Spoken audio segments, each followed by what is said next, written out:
Let's say you want to start a blog, a podcast, or a YouTube channel. That is, you want to do content creation. Not just as a hobby, but with the goal of building an audience, gaining influence, and generating an income. There are 3 key factors that you should keep in mind.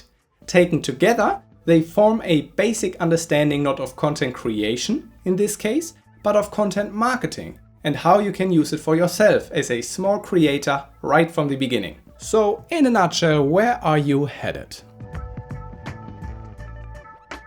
When you regularly publish valuable content for free on the internet, you automatically build an audience. This is almost as likely to happen as gravity works. On the one hand. On the other hand, it takes time. Not a few weeks, but many months. You need patience and perseverance. It can be exhausting, no question. What should help you be patient and endure the effort of content creation is the following mind shift. Your content takes on a life of its own in the internet. As long as it's reasonably valuable, what you have created months ago will be discovered and shared over and over again. Your work is spreading, your impact is growing, and this doesn't just happen while you are producing more content, it even happens while you sleep. The first thing that you should have in mind right from the beginning is that with every new piece of content, you build this troop of minions in the form of blog articles or videos or whatever you're up to that support you more and more on your mission.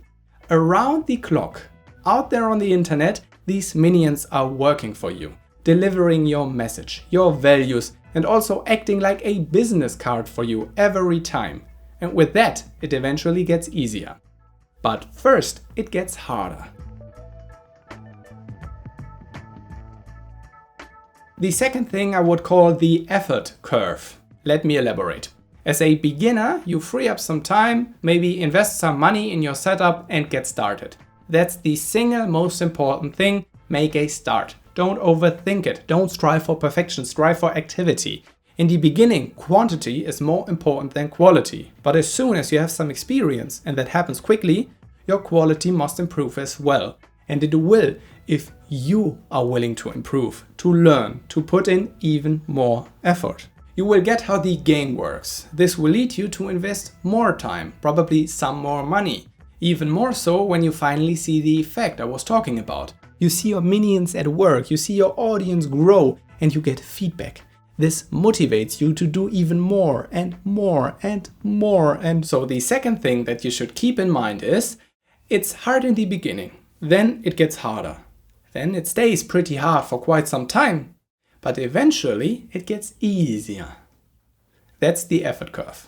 Until you get to that point where you can do and work less while your audience, your influence, your income still continues to grow, that will take, even if you do absolutely everything right, most likely 2 or 3 years of time.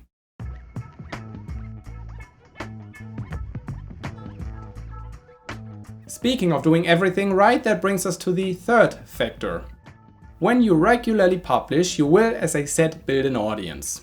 Then, as you continue to publish valuable content, you will build trust with that audience. Trust in your content and trust in you as the creator of that content. That is the beauty of content marketing. Instead of focusing on brands and sales, you focus on the value your content provides to others. Not fake pretend value, but real value that is actually perceived as valuable.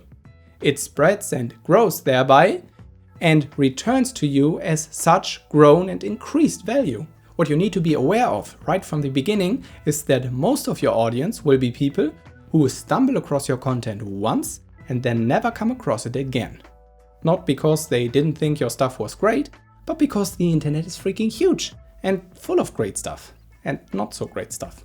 So when your audience starts to grow, even if it's still small and growing slowly, you should immediately know how to stay in touch with that audience so they can keep noticing you and your content. That's why, of course, you want people to subscribe to your channel or follow you via social media. You better remind your audience of that right away. By the way, did you already subscribe to this channel and gave this video a thumbs up? That would be really nice, thank you. Like this, casual. Another, almost old-fashioned, but still probably the most effective way to stay in touch with the people who really like your content is via email. So instead of focusing only on followers and clicks, you should measure the growth of your audience, or the part of your audience who is most interested in your content, by the growth of your email list, and set up the ability to do that in the first place. That means you should set up a newsletter right from the beginning.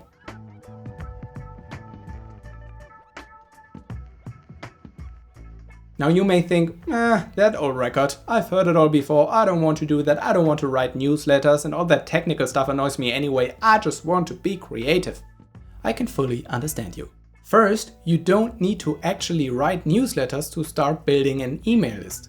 You just need to give people the simple technical means to trust you with their email address. What exactly you want to do with it you can figure out later, but trust me, sooner rather than later, you will see the benefit. Second, the technical stuff sucks. Yes, I'm right there with you, but honestly it's not as hard as it seems to be. We can all learn it and I will show you how in future videos. Third, being creative also means to come up with lots of different creative ways to make and keep contacts, and thus increase your chances of making a living with your creativity.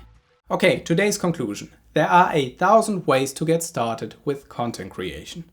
On each we need patience and the willingness to invest more and a little more ourselves until we see success. But the bigger our troops of loyal minions gets, the more likely it is that the value we provide will be noticed and shared. To make sure that the road to success is not too long and winding, I advise you to set up an email list as early as possible, but not as the very first thing.